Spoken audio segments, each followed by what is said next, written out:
took a family trip to Hakone.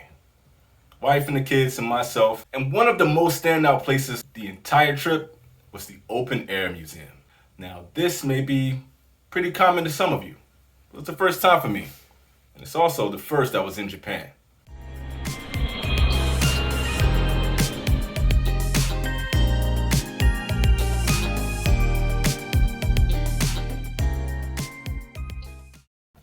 Ladies and gentlemen, welcome back to the show. This is EKB TV, and you are watching while I'm in Japan. And while I was in Japan, I took the time to go out with the family to Hakone. Now, this was a wonderful trip. Hakone is such a beautiful place to travel to, and it's one of the places that you should put on the top of your list. Everyone knows Tokyo, Osaka, and so on. But Hakone is a place with beautiful views of Mount Fuji. They have the sulfur springs.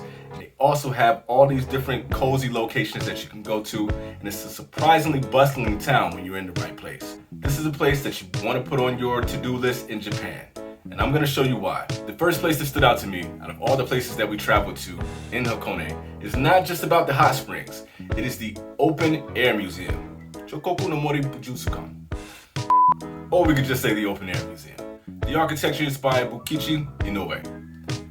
The architecture speaks for itself. The moment you set eyes on this museum, from the outside to going into the museum, making your way down the escalator, and the art presents itself right away. It's a beautiful establishment, the art is striking, and then you go through the tunnel and you see your way into the open air museum.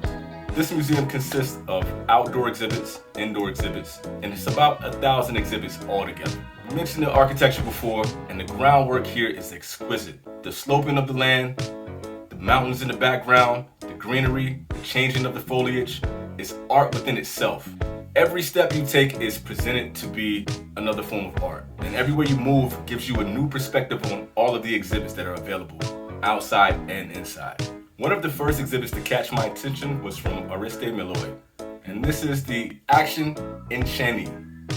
Now, forgive me if I'm making a mistake with the pronunciations, but the art comes from Sweden, from France, from the United States, all over the world.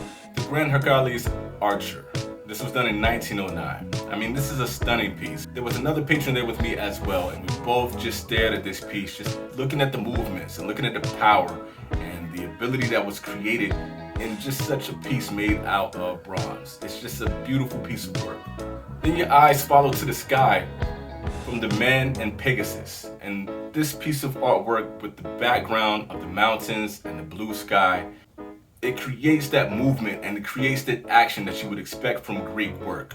It is just such a phenomenal piece of art, and it stands and towers above the rest, and it just makes your eye follow all around the park. The architecture here is outstanding, and you won't miss a beat. You just want to follow along the path. There's so much to see here, and there's so much different artwork that everywhere you turn, there's another piece to catch your eye and to keep you engaged and to keep you walking and go along the path.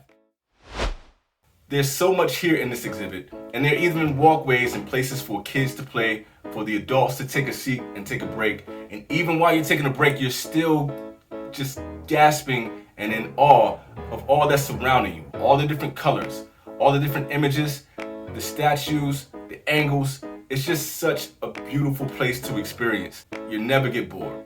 And not everything is steel, bronze, and cold. Some of the places are living art. You walk through and you follow the water, you follow the pathways, you follow nature, and there's exhibits that are floating on the water. You have the koi fish that are swimming with all their different colors that keep your attention. From the people that are walking through, they become the art themselves. The further you go along, you go deeper into the path, and you're still not tired just because your eyes are so captivated by everything that's surrounding you. And I try to make this a point because no matter where you look, there's a different structure, there's a different piece of art. There's even a Death Star. Look at him, he's heading for that small moon. That's no moon. It's a space station. Close enough. It's one of my favorite pieces though, seriously. The exhibits here are meant for you to be a part of the exhibit. Even for the kids, There's a maze for them to run around and enjoy themselves. And there's also this wood cabin that I personally thought was made out of cast iron and steel with the coloration. I thought it was rusted, but it's actually made of wood. And once you go inside, there's just a labyrinth for kids to climb into and play around with. And my kids had such a great time. They enjoyed it.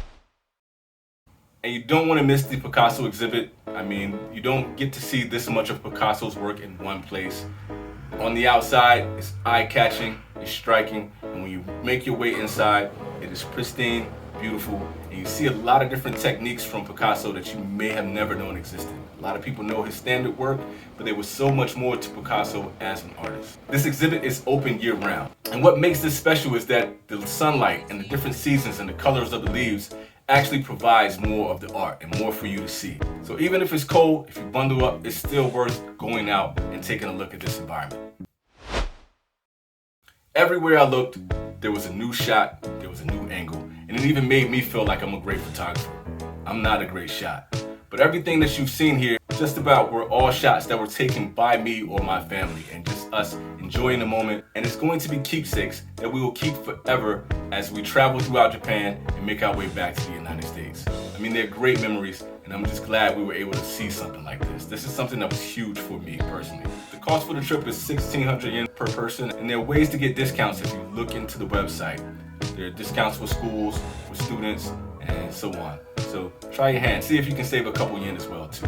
As mentioned, the park is open year-round from 9 to 5 through normal working business hours. Basically for me, it's like when the sun is going down, the park is beginning to close.